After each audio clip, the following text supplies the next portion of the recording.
karakteristik keras yang memang dimiliki oleh orang-orang Makassar itu juga nyampur di pekerjaan, gitu ya. Kemudian dari sisi klien juga memahami bahwa proses kerja ini begitu penting. Itu yang belum. Namanya live. LIVE, live. Lintas event. Ya. Karakter anak Makassar. Iya, keras. Ya. Nah, keras ini butuh penyaluran ternyata. Oke. Dan Pak Wali Kota tahu bagaimana menyalurkan potensi itu. Oke. Jadi F8 itu seperti sebuah magnet. Oke. Disupport oleh berbagai pihak. Ayo, ini bukan persoalan berapa banyak DPD yang bisa kita bangun di daerah, terutama di Indonesia Timur, tapi berapa banyak event yang bisa kita sumbangkan untuk memperkenalkan Indonesia Timur ke dunia. Oke.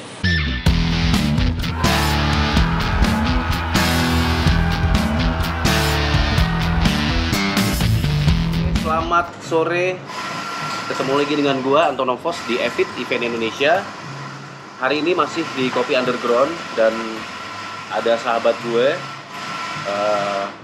Beberapa kali ketemu tapi nggak terlalu sering karena di luar kota terus, ya kan? Domisilinya pindah. Udah di luar kota. Sekarang sudah di luar kota. Sofyan Setiawan. Apa kabar, Wan? Alhamdulillah baik. Nah, Sofyan, gue panggilnya Wawan ya. Ya. Walaupun dulu gue panggilnya Sofyan loh dulu. Awal Iya. banget. Dulu gue panggilnya Sofyan. Nah, Om Wawan adalah seorang entrepreneur. Dia punya IO yang cukup bagus di Makassar, namanya Satu manajemen. Satoe. Ejani kan? Satoe. Satoe. Kan orang Jawa. Gue nggak tahu ya, karena soalnya Kenapa nggak ini, Mas? Satu manajemen. gue terinspirasi sama bokap gue. Nama bokap gue nama Jawa, Sower John. Oh gitu. Jadi gue OW-nya ngambil dari situ. Nah, sedikit kisah sejarah gue bertemu dengan lo, dengan Om Wawan. Waktu itu kita mau bikin acara golf ya. Ya, bikin acara golf turnamen ya. Telkomsel ya. Tentu. Gue tidak punya pengalaman golf, tapi gue diberitahu sama teman waktu itu. Gue punya temen itu yang mengerti soal manajemen bagaimana mengelola event golf. Muncullah Om Wawan. Dari dulu gue selalu punya prinsip selalu bekerja bersama gitu kan. Gue tuh nggak pernah kerja pengen sendiri dan bisa sendiri menguasai sendiri.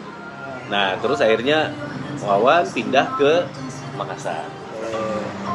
Gimana Wan waktu datang ke Makassar terus lo akhirnya harus bergaul dengan di kota yang baru itu? Ya. Adaptasi lo gimana? Ya sebenarnya sih pertama memang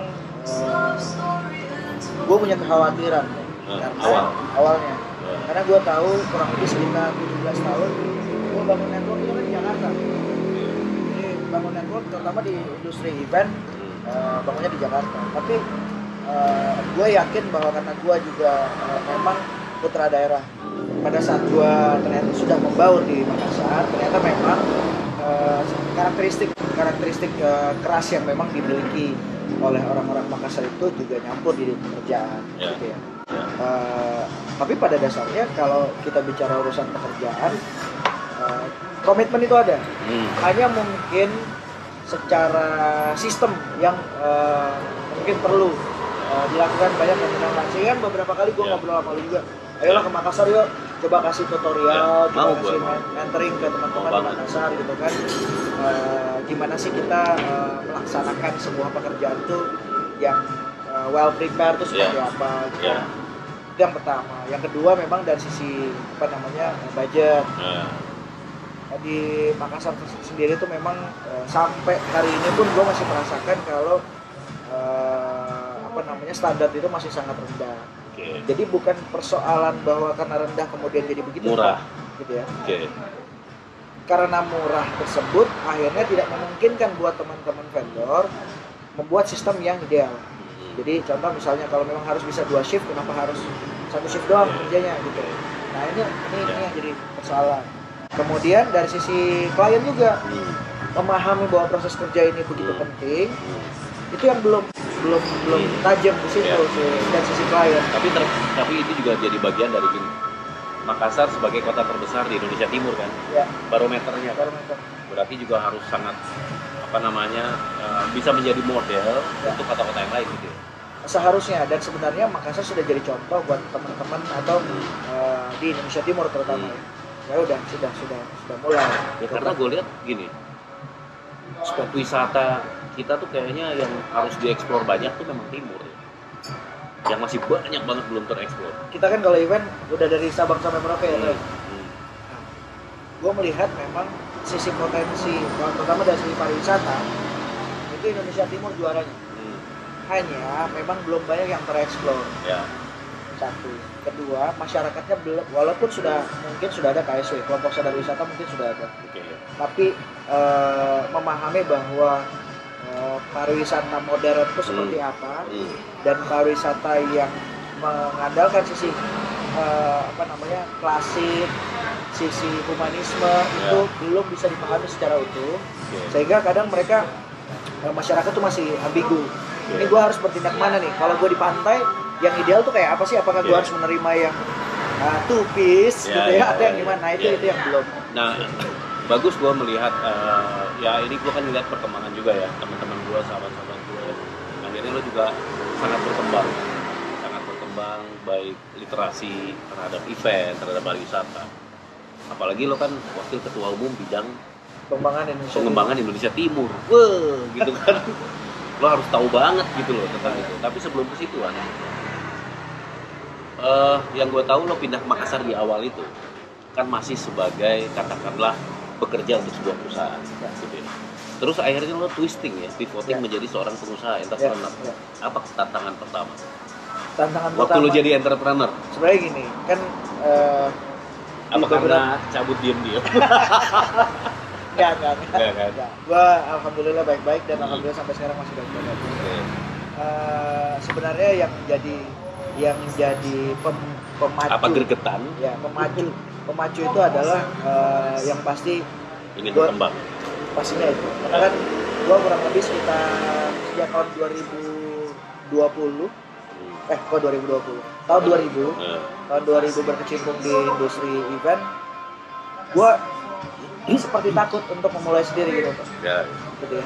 Entah dari sisi permodalan, dari sisi kemampuan, kapabilitas, gue seperti belum yakin sama diri gue.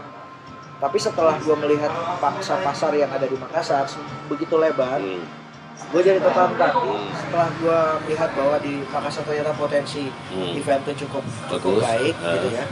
Dan kebetulan juga gue diberi kesempatan untuk memimpin beberapa event yang cukup prestisius di Makassar.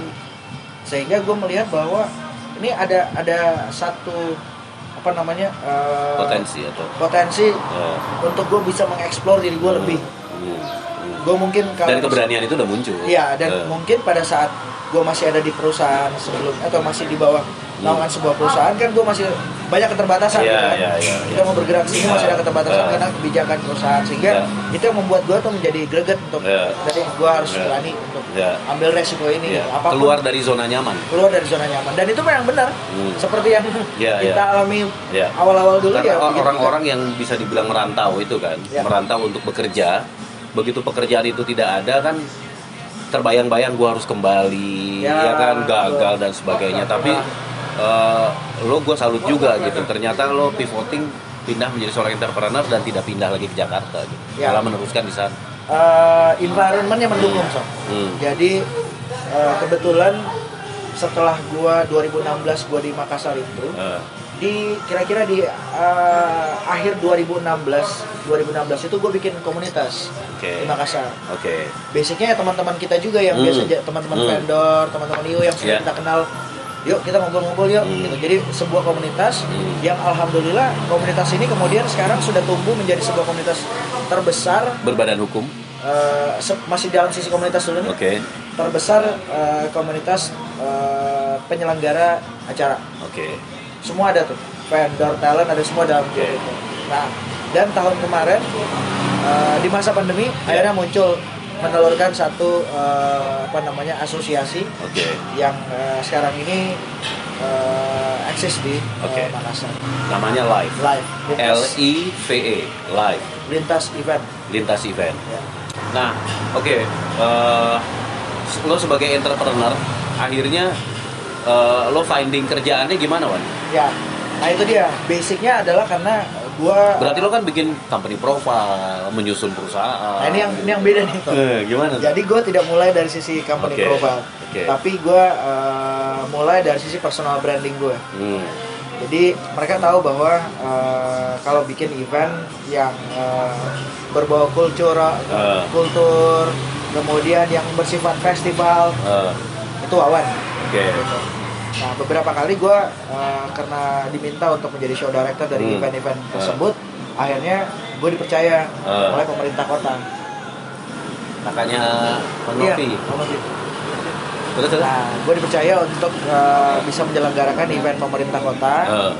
Dan disitulah gue mulai eksis di event-event pemerintahan. Oh, jadi di awal lo menjadi entrepreneur, di situ lo banyak pekerjaannya lebih ke pemerintahan daerah. Pemerintahan. Tapi justru menurut gue event-event pemerintahan itu yang gue bilang tadi membuat gue tuh merasa bahwa gue kreativitas tidak terbatas. Bayaran lebih bagus. Secara bayaran lebih bagus. Maksudnya ketepatan waktu bayar dan pemerintahan.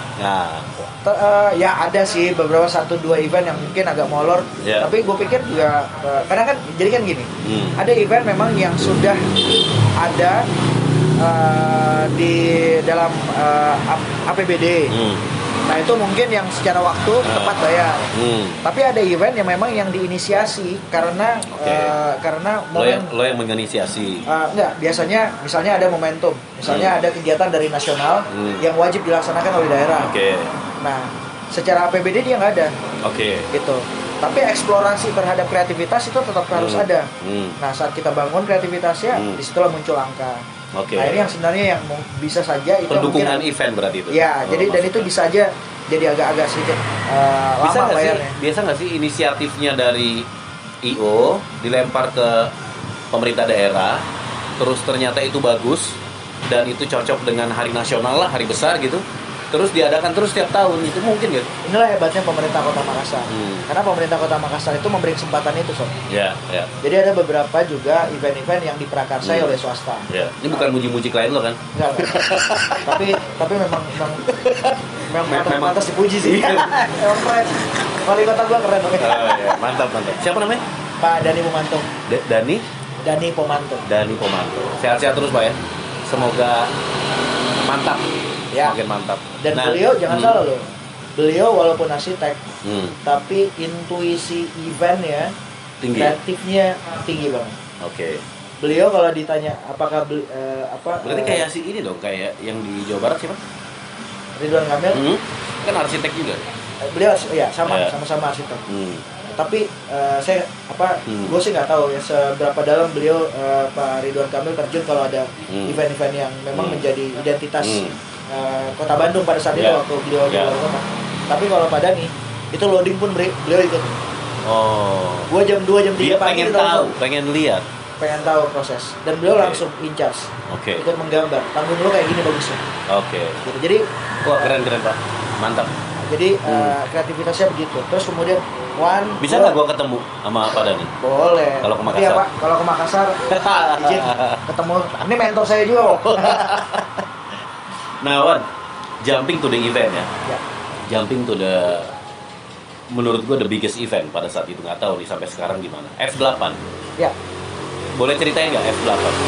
Jadi Makassar International Aid Festival and Forum itu seharusnya sudah tahun kelima, Sob.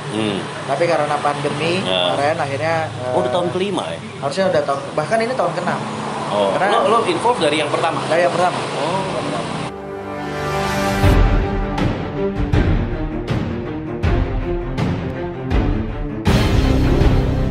Jadi 4 tahun penyelenggaraan, kemudian masuk tahun kelima pandemi, tahun ke-6 ini gue masih agak sedikit hati-hati untuk menginisiasi kembali. Tapi sudah dapat kode-kode dikit dari Pak Wali Kota. Ayo mulai bikin. Itu harus digalakin lagi. Oke, F8 adalah inisiasi dari Pak Wali Kota sendiri ya. Terus. Nah, beliau melihat potensi. Jumpa dari F8 2018 dengan 2 kali tambah baru.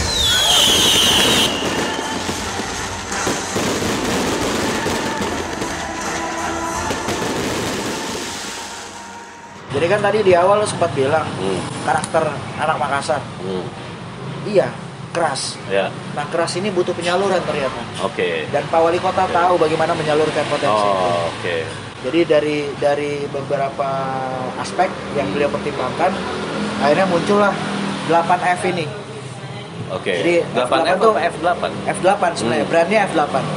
Tapi secara tata bahasa berarti dia ada 8F ya. Oke. Mulai dari food, fashion, fine itu. art, fiction writers. Oke, jadi film. berkaitan sama kontennya ya? Berkaitan sama konten. Oh. Nah, awalnya konten tersebut itu kita pisah-pisahkan. Maksudnya berdasarkan area. Oke. Tapi ada satu area yang menggabungkan semua potensi itu. Itu area itulah yang gua kelola, yang dimaksud panggung utama. Gitu. Nah, jadi kalau beliau cuma bilang begini, Wan, saya mau ada 1000 anak SD menari di panggung.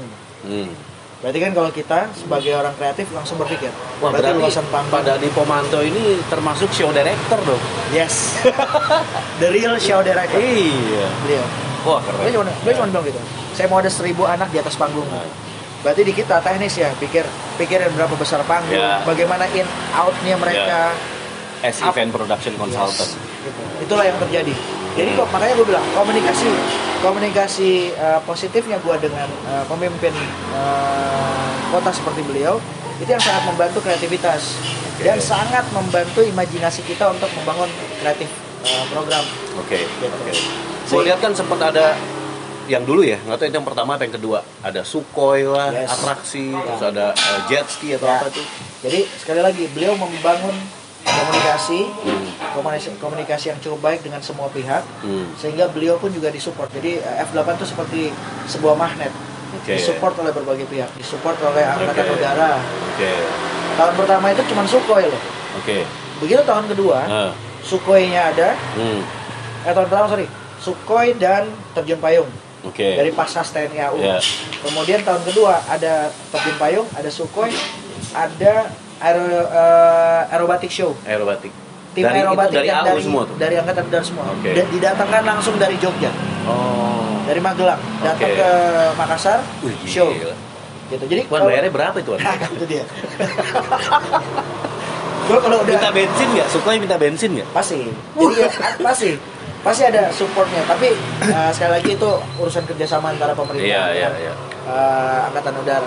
Tapi yang pasti harusnya itu bisa jadi model untuk daerah-daerah lain ya. Itulah yang kita maksud. Jadi sehingga pada saat itu gue bisa bilang bahwa selain kegiatan-kegiatan yang berlangsung acara kenegaraan, lo ada ininya kan, ada dokumentasinya kan? Ada, lengkap. Bisa di-share di sini kan?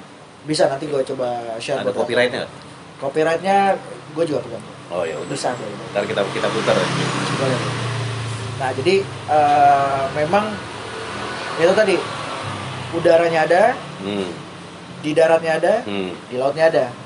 Kebetulan Pak Wali Kota ini suka main jet ski. Ada jet ski. Bahkan tahun kedua dibuatkan International Jet Ski Competition. Beliau itu bisa mikirin atraksi loh ya.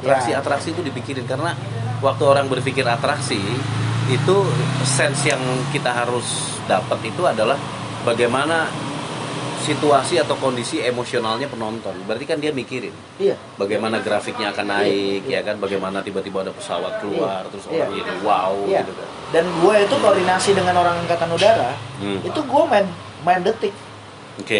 Gue harus bilang bahwa berarti Sukhoi dari jauh udah standby. Di menit kesekian, Sukhoi harus lewat. Komunikasi gue dengan orang di sebelah gue di FOH, itu dia komunikasi langsung dengan base-nya AU. Dan itu pas. Momentumnya selalu pas dengan lagu yang mereka udah siapin. Jadi gue dikasih tuh playlistnya. Pokoknya kalau pesawat lewat, lagunya harus ini Wan ya. Oke. Jadi begitu lewat pasti lagu itu. Jadi hitungannya by detik. Dan satu lagi, Makassar itu kan terkenal dengan sunsetnya. One of the best sunset in the world. Dari sisi mana itu? Dari pantai mana? Dari Pantai Losari.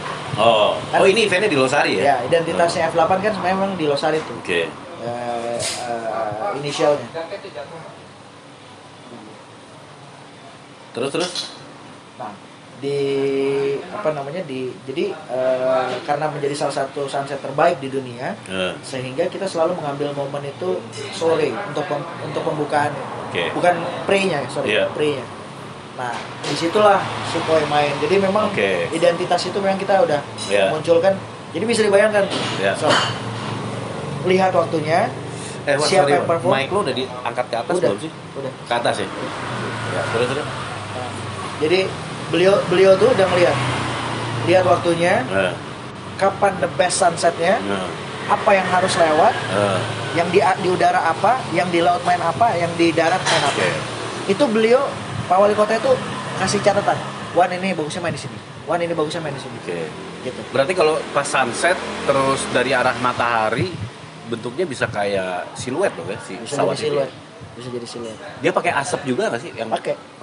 Afterburner ya. Ya. Itu pakai. Jadi ada identitas itu yang dibuat. Gitu. Jadi gue bisa bilang selama sekarang kalau gue tanya soal ini Wan, ini pasti amazing banget ya program-program kegiatan contohnya F8 gitu. Sejauh mana komunikasi dari event tersebut? Apakah cukup viral dan mendunia misalnya gitu? Ya. Ada nggak sih kemarin strateginya? Strategi memang dari tahun pertama sampai tahun keempat selalu dihadiri oleh negara-negara sahabat. Datang berpartisipasi. Yang paling sering itu ada Australia. Australia itu bahkan tahun pertama sampai kita sempat ada isu-isu yang agak sedikit miring karena mau ada sate kanguru. Gitu. Karena kan kuliner dibuatin juga. Ada mau sate kanguru sob. Tapi biasa. Ada lagi kelompok-kelompok masyarakat yang peduli terhadap hewan-hewan yang dilindungi gitu. Akhirnya jangan sampai nih jadi isu lagi. Gitu. Diganti sate ular. Buaya. Sampai ke situ. Ya. Terus kemudian Jepang itu hampir setiap tahun. Hampir setiap tahun ikut. Kemudian ada juga dari India. Mereka mengirim apa sih? Ada budaya juga dari mereka. Ada. Jadi Taiko tuh pernah main di F8. Terus India itu tabla. Ya, walaupun mungkin dari kedutaannya yang ada di misalnya kalau India tuh kan besarnya ada di Bali. Nah, yang dari Bali utusannya tapi orang India. Jadi memang peningkatannya gimana Wan? Secara grafik cukup eksponensial apa enggak? Jadi dari 1 ke 5 tuh. Nah, jadi gini, 1 ke 4 ya. 1 ke 4. Tahun pertama kita cuma 3 hari. Kemudian tahun kedua dan tahun ketiga kita 5 hari. Tahun keempat 3 hari lagi. Kalau kita lihat dari pengunjung, sebenarnya peningkatannya cukup signifikan. 3 hari tahun pertama itu cuma sekitar 500 ribuan orang yang terdata. Tahun kedua, tahun ketiga itu mengalami peningkatan yang luar biasa. Di tahun ketiga itu 2,5 juta pengunjung. Selama 5 hari. Tahun keempat 1,1. 1 minggu. Dalam 3 hari. Gila. 1,1. Luas area 4 hektar. Kalau yang tahun pertama sampai tahun ketiga itu 1,7 km. Jadi sepanjang Pantai Losari itu semuanya panggung. Itu udah pengembangan tuh dari sebelumnya. Sebelumnya nggak gitu. Tahun pertama sama, tahun pertama sampai tahun ketiga sama. Nah, hanya yang jadi persoalan dan yang masih gua anggap bahwa ini belum berhasil adalah yang datang tuh masih 90% orang Makassar. Padahal tujuannya F8 itu adalah kepariwisataan. Belum. Artinya exposure secara nasional atau internasionalnya untuk mendatangkan orang itu belum tercapai. Belum tercapai. Target kita memang awalnya adalah tahun ke-5 dan tahun ke-6. Tapi mengingat kondisi sehingga ya suka atau tidak suka obsesi itu harus kita redam sedikit gitu ya. Mungkin bisa gini kali Wan. Usulan aja nih. F8 itu dijadikan web series dulu. Maksudnya sebelum masuk ke dalam event off air, F8 yang pernah sukses itu dimunculkan lagi ke dalam web series. Jadi orang demam dulu gitu loh. Nah, sebenarnya di tahun ke-5 2020 kemarin itu memang mau rencananya seperti itu. Tapi kan sekali lagi 4 tahun pertama ini kan kita istilahnya belum nabung Ini masih gebiarnya. Jadi masih hambur-hamburnya gitu loh untuk membesarkan dulu nama. Kita lupa atau kita tidak pernah menyangka bahwa di tahun ke-5 akan pandemi.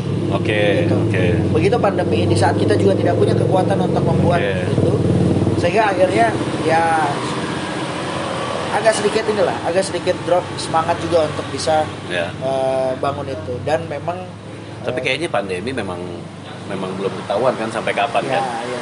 Kalau Tapi web series itu sudah jadi planning ya. untuk kita coba untuk garap paling tidak. Lo ada untuk- behind the scene-nya nggak sih?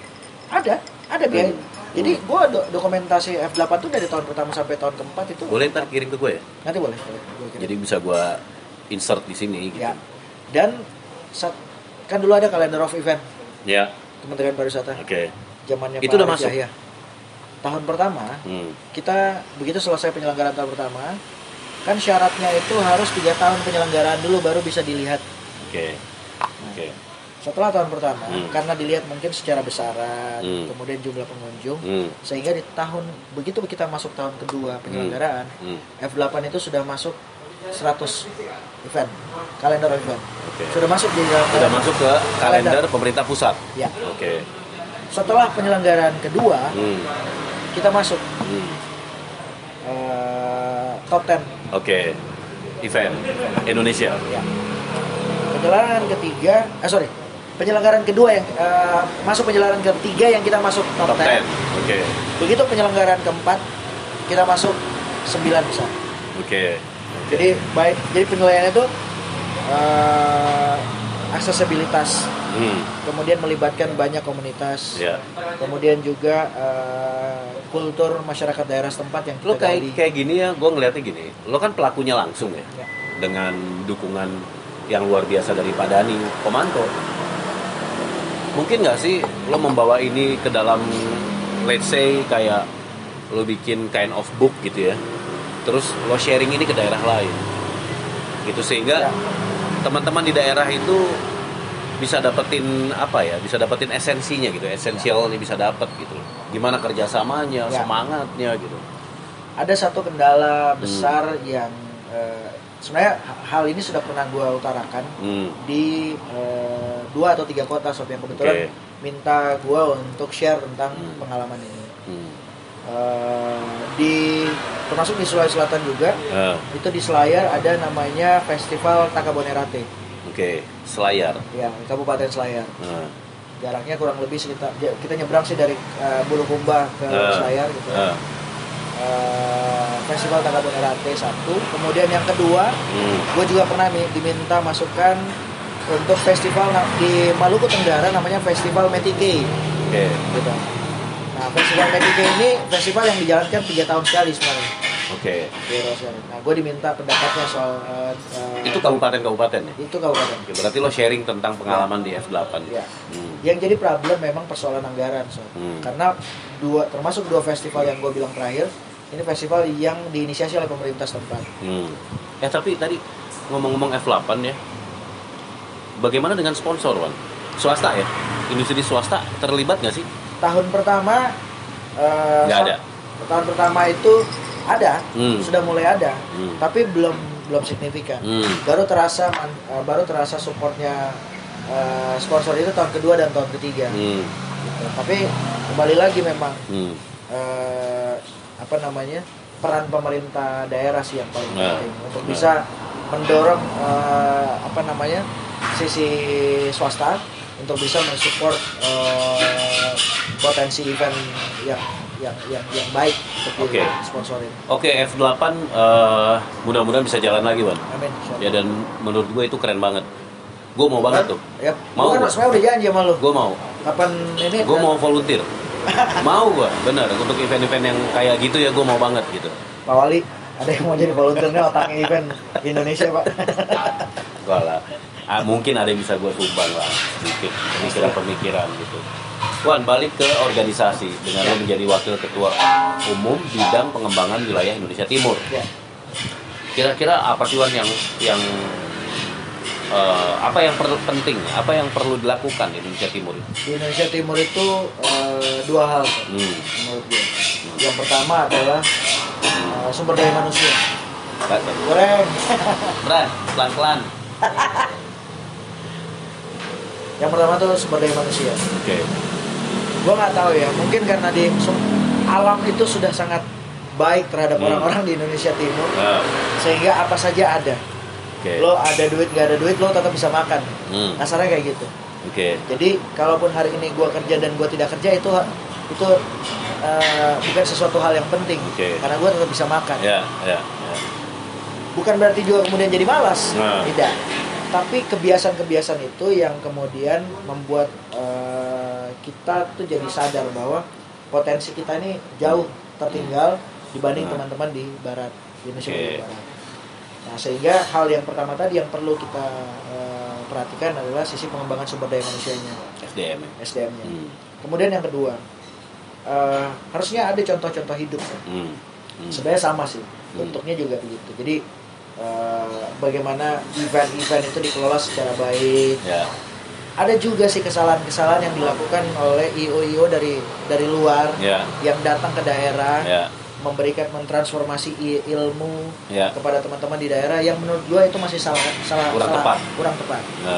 Terkadang teman-teman itu cuma disodorin BOQ, ya kan? Atau kadang-kadang cuma disodorin production request, ya kan?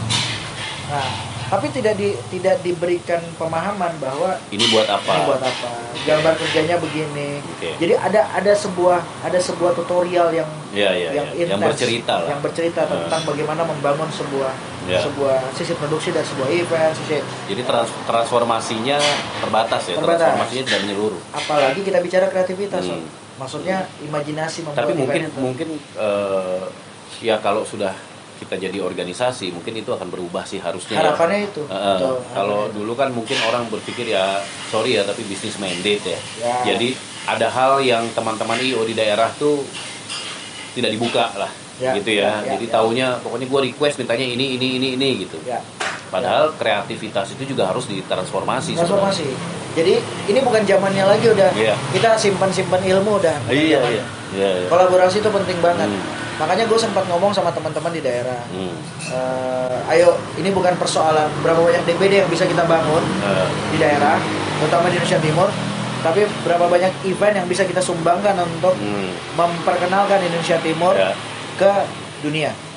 Nah, gue udah bicara dengan teman-teman di Sulawesi Utara, gue udah bicara dengan teman-teman di Ambon, gue udah bicara juga dengan teman-teman di Papua, dan insya Allah kita bisa mulai dari Makassar. Kita bisa mulai kolaborasi itu dari Makassar, dan teman-teman DPD Sulsel juga cukup mensupport, membantu gue untuk bisa merangkul teman-teman yang ada di Indonesia Timur.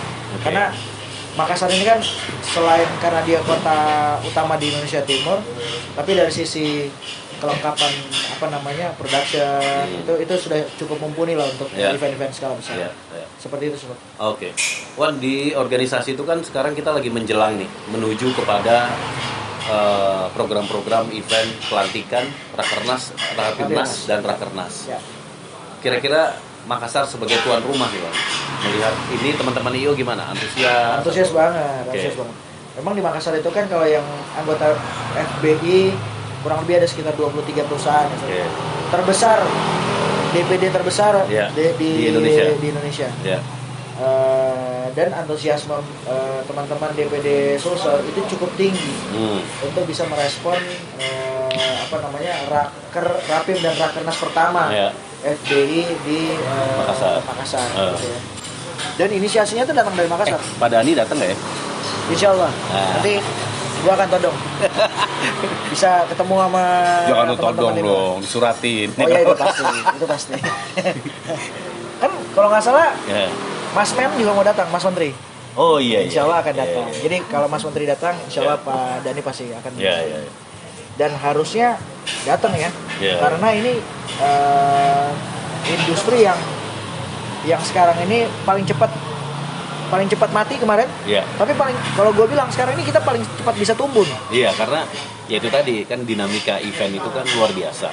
Orang-orang yang kemarin tidur itu kan orang-orang hebat semua. Betul. Begitu waktu ini tersedia dan sudah lebih aman, gue pikir grafiknya tuh akan gitu. Dan gue salutnya apa Sob? Karena kan kadang-kadang kalau kita mau bikin event, protokol kesehatan apa segala macam, teman-teman semua jalanin kok. Bikin event dengan protokol kesehatan lengkap, jalan. Minta pokoknya, apalagi kalau indoor Sob. Kalau indoor tuh wajib swab ya, semuanya swab.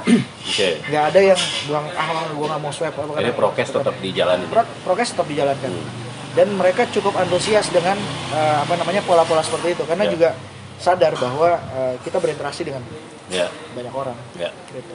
Oke, Wan, balik ke sedikit budaya di Makassar ya. Gue tuh kalau ke Makassar kan suka makanan, iya kan? Wisata kuliner. Iya, kuliner.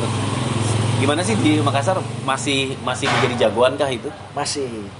Jadi ikan bakar, terus apa? Mie titi. Makassar itu memang sudah dari zaman dulu ya. Iya. Sudah jadi dan kolesterol gua pasti naik. Makanya kalau kesana gua suruh bawa penangkal ya. Iya, obat darah tinggi sama kolesterol. Jadi memang masih jadi andalan ya pastinya Makassar. Dan kayak yang kalau malam tuh apa? Ada jajanan apa ya? Sop saudara. Ah, masih ada dia? Masih. Jalan Irian ya? Iya, Jalan Irian masih. Itu masih jadi andalan buat orang. Pokoknya selesai event situ. Kalau mie Anto masih ada? Masih. Oh. Mie Anto ada. Masih lengkap. Sebentar lagi kita ke Makassar. Ini yang perlu nih. Soalnya acara boleh sukses tapi harus lebih sukses lagi kuliner sessionnya. Dan itu kan Makassar. Makassar nggak tahu ya karena sudah jadi kebiasaan mungkin dan tapi memang sih sisi kuliner tuh sisi seksinya Makassar. Jadi kita mulai dari jam 6 pagi udah ada sarapannya udah khas. Sampai mau tidur pun masih khas gitu. Cewek Makassar kan? Masih. Gimana sih lah orang kita cowok? Iya gitu. Normal aja kan. Nanti kita bahas di luar video lah. Ya, di luar video aja lah, jangan di sini. Oke Wan, thank you ya. Udah mampir, udah ke Jakarta. Kebetulan halal di Jakarta ke keluarga dan menemui gue. Terima kasih banyak. Dan mudah-mudahan teman-teman IO di Makassar siap untuk pelantikan Rakernas Rapimnas. Semoga event-event di Makassar juga semakin baik. Banyak atraksi-atraksi yang bisa dibangun untuk pengembangan pariwisata Indonesia Timur. Mantap. Wan, thank you Wan. Thank you ya. Eventnya sukses terus ya. Siap. Thank you. Bye. Sehat semua.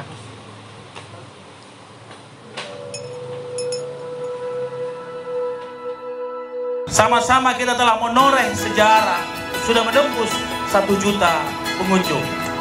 The best waterfront festival in the world, dan rasa-rasanya itu bisa kita capai.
Sebab dalam diri adalah lautan kehidupan.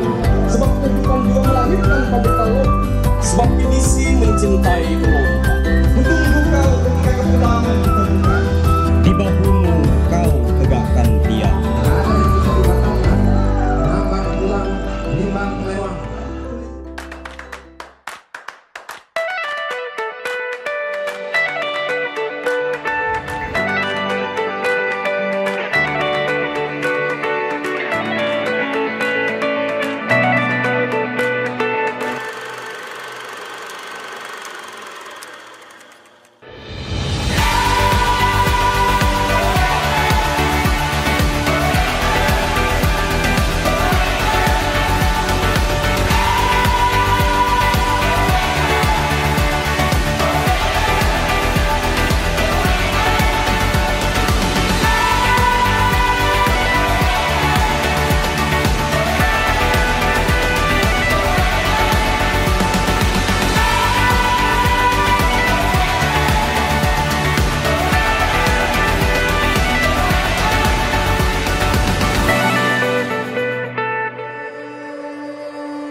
Grazie.